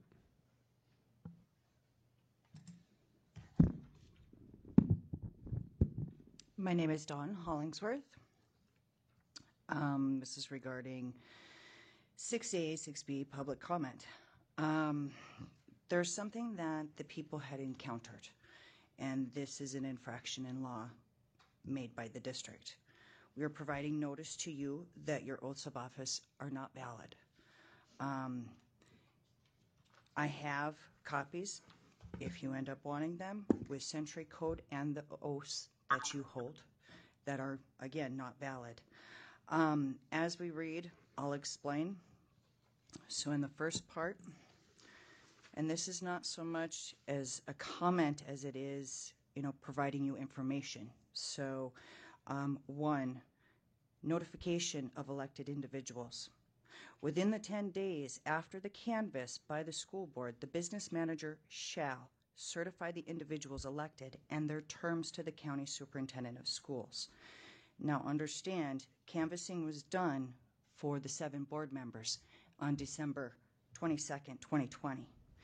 On that item was canvassing. Point of that was order, done. Mrs. Hollingsworth. I'm not understanding how this is related to public comment. You said you were commenting on 6A and 6B. Could you explain how that's related? It's public comment. This is my comment. I'm informing the board of your oaths are invalid by law. Mrs. Hollingsworth. Ms. Hollingsworth, it's not on the agenda. I'm going to ask you to please stick to the This agenda. is public comment, and according to law, I have the right to speak. I have a freedom of speech. Constitution 1, 2, 1, 4, I can speak. Do you want me to bring up Ms. law that has Hollingsworth, been won. This is your last warning. Please stick to the agenda. Public, if you want to make a comment I about am public on the comment, I'm public going to have comment. to terminate your speech. I am following the agenda, and I'm speaking of public comment, and this is my public comment.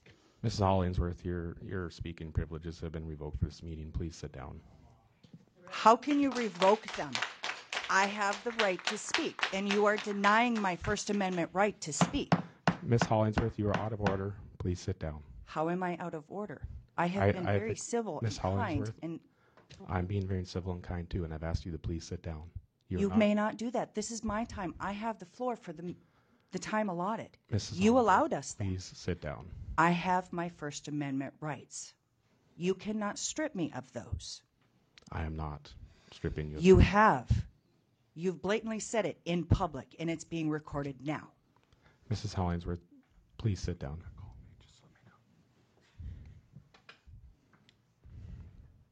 May I finish? No. And you may explain not. to you why you're breaking the law. No. And any further actions made by this board Mrs. will be Hollingsworth, considered please. fraud. This meeting's taken a 5-minute recess.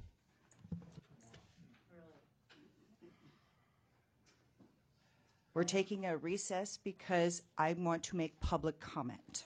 Don, you're not following the rules. Yes, I am. You are not. Yes, I am. I understand my rights.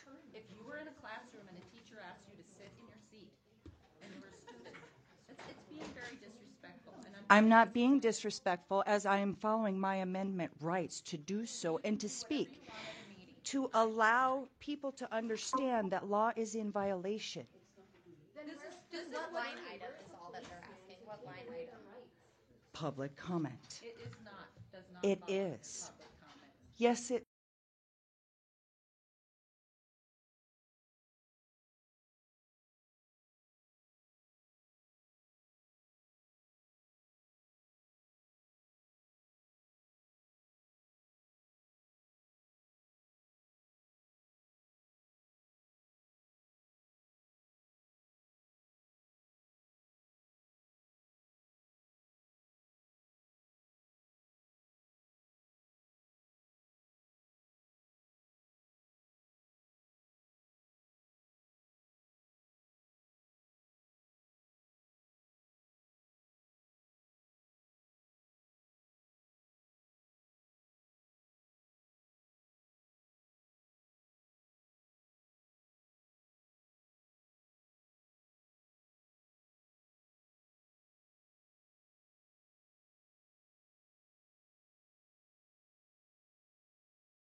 We'll continue on with this meeting. We're back in session. Is there any other members of the public that would like to offer public comment? And please stick to the agenda.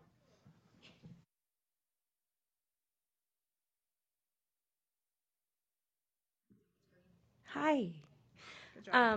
Good evening. My name is Tammy Rosland, and I'm here to talk about Agenda 7C. Yep. Because I'm one of the contracts that you will be talking about and voting on. And I just want to say thank you for bringing this to the table to have a conversation. After many, many years of teaching sixth grade, I am now one of the dean of students at Central Campus. And this needs to be addressed, this topic and the contract and things like that. So I appreciate the fact that we are going to be able to open the doors, bring it to the table, and talk about it. I also want to invite you to Central Campus to see what Ms. Anderson and myself, along with our student support squad, does every day to help build those relationships with the kiddos, 5th through 8th grade.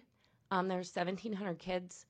And there's 2 of us, and we have a few people that help us out throughout the day. But in the end, we're there to keep a positive learning experience for all, to keep everybody safe, and to build relationships with the children that we are with for 8 hours a day. I'm Mary Catherine Anderson. As she said, I'm the other Dean of Students at Central Campus. We work very closely with all of the kids 5th through 8th and do the very best we can to support them in all of their needs. We don't just discipline them. We do the very best we can to support their basic needs, to support their worries, their fears, to get them through these tough middle school years. And the time that we put in is absolutely invaluable. We very much appreciate you considering this tonight. Thank you. Thank you for your public comment. Is there any other members of the public that would like to offer public comment?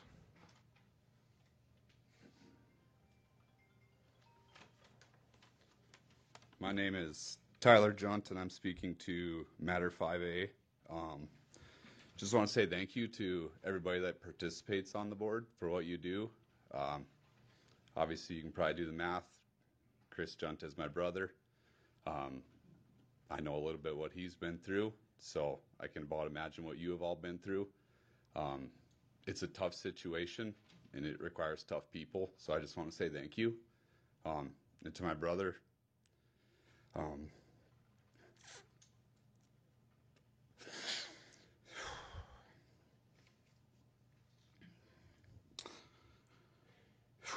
haven't cried in a long time. Just want to say that I love you, that I'm so proud of you. So proud of you. You're an absolute leader, and just because you're not the president doesn't mean that you're not still a leader. I'm very, very proud to call you my big brother. I love you. Thank you.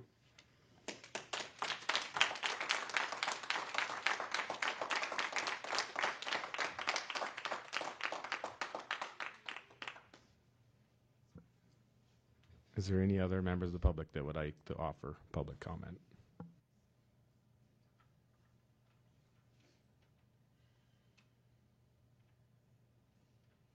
Okay, seeing nothing, we will move on to the next agenda item. This would be Williston Basin School Board response to previous meetings, public comment. There was 2 members that spoke at the last meeting. I think it was Ms. Axman and Ms. Kemp, but they didn't really they were more offering commentary, not questions, so there's nothing to respond to there. So the next agenda item would be agenda item number 7, the superintendent consent agenda. What's the board's wishes here? Mr. Chairman, I'd move to approve the superintendent's consent agenda. Motion by Mr. Wallstead. Is there a second? Second. Seconded by Mr. Junt. Is there any discussion? Just a quick comment. Just want to thank the staff here that came to speak on 7A. Definitely appreciate your guys' service to Central Campus and speaking on that item. So thank you. Yeah, and also I wanted to tell you guys, thank you so much. I know that we honestly, one of the things that I always say about when I joined the board that I wish I would have known is how little I get to be around kids and staff, because it's one thing that you're taken out of the most of to stay, you know, neutral and stuff like that. But thank you for the invite, and I will definitely be taking you guys up on that. But just know that I'm fully aware of the greatness that happens at Central Campus, even without being there, and appreciate the work that you guys go into. And when we do these school visits, we see it empty. And I can't imagine, I always say this when I'm in there, I can't imagine it full, you know, in those days, because you guys are working under incredible circumstances that the kids don't understand how difficult they are because of the teachers and the admins creating such a great environment for them in whatever environment they're put in. And you guys are a key example of that. So thank you for having the courage to come here tonight, speaking and, you know, advocating for your school, because it shows in all that you guys do. And again, I will always say it's more than test scores. It's the people inside those buildings that are making the change. So thank you too for being part of that, and please take that back to your teams as well. Thank you, Mrs. Williams. Yes, what I've heard from the public is you two are rock stars in those buildings, and I want to thank you very, very much for doing what you do. Thank you for your comments there, Mr. Kasmer. Is there any other comments the board would like to make, questions? Hear nothing. Paula, will you call the roll? Wallstead, Yes. Williams, Aye. Wheeler, Aye. Kasmer, Aye. Junt, Aye. Renner. Aye. Motion passes 6-0. The next agenda item would be board meeting debrief. Mrs. Williams, you were on the committee this time. Mr. Chairman, point of order. We need to approve the board consent agenda.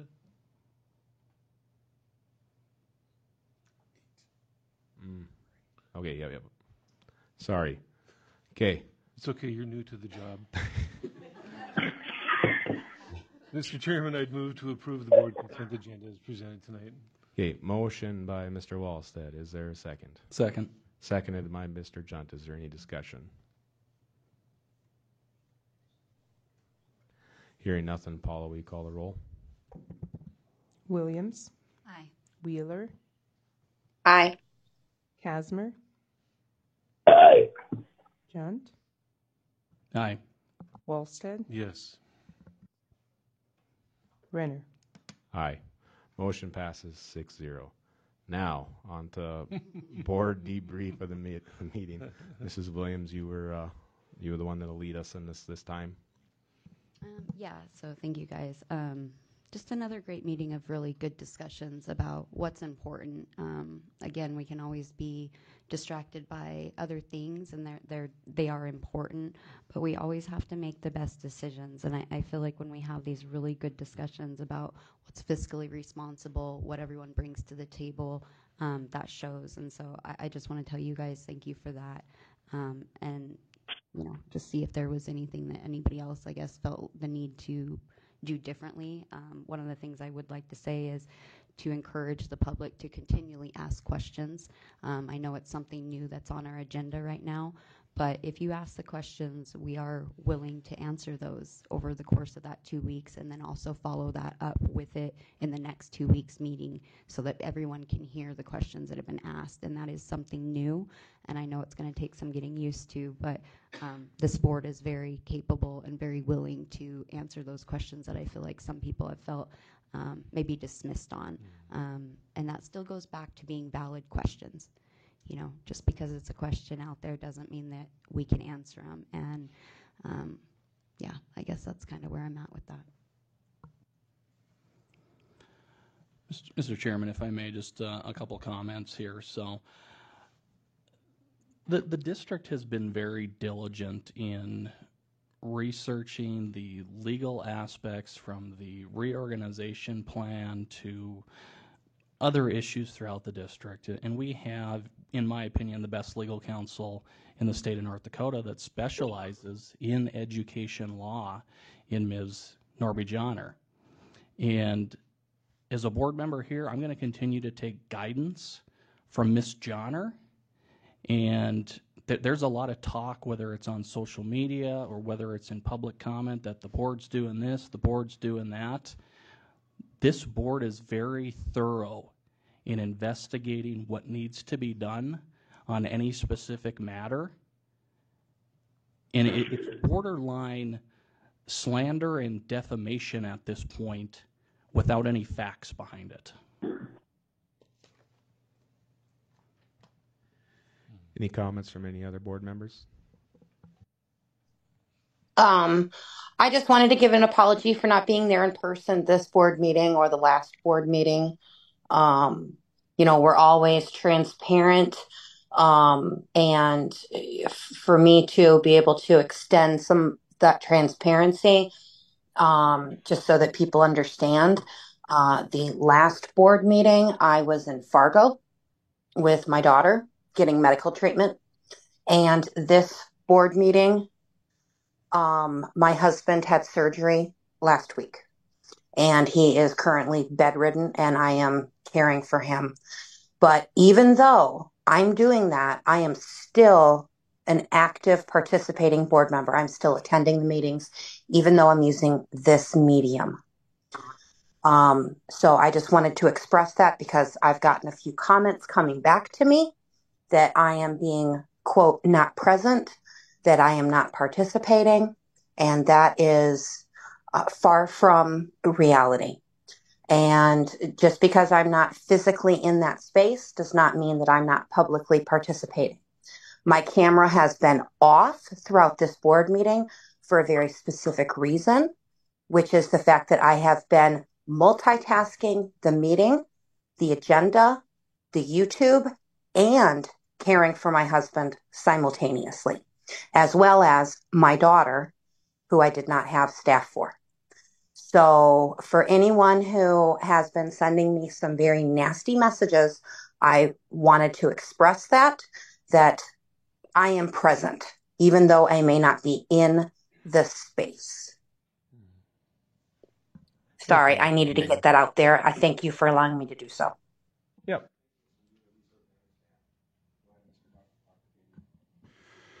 Thank you, Kyle. My comments tonight are going to be very to the point.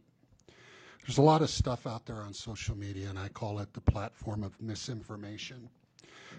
People think they can say whatever they want on social media, and it doesn't have an impact on the culture and the reputation of this community. I too have not been immune to some of the criticism and false information that's been placed out on social media, that has been communicated in the different venues, whether it be a radio station or the like. And what I would say to the community is that there are laws, there are century code provisions that allow you as citizens of the state of North Dakota to request information, to request the personnel files, to request the reports that have been very thoroughly investigated, whether it's an internal investigation or an external investigation. All of that has been done in conjunction with legal counsel. As Mr. Junt has so eloquently said, we have the best labor education attorney in the state of North Dakota. And when others want questions answered, they go to her for advice.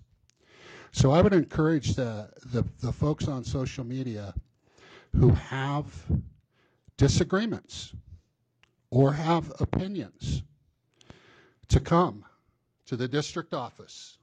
Again, I have an open door policy, and these individuals that are putting this information out regarding our school board, regarding our administration, and regarding our schools do not have the courage to sit down face to face and do what professionals do. Talk about our differences of opinion, talk about things that they would like to see in this community to make it a better community. Stop ruining this wonderful community's reputation and this amazing school district that has staff members that are doing their absolute best on a daily basis for the betterment of kids. It's not productive. It's divisive. I, for one, am not going anywhere. So they asked for my response about whether or not I am going to resign. The answer is no. Thank you very much.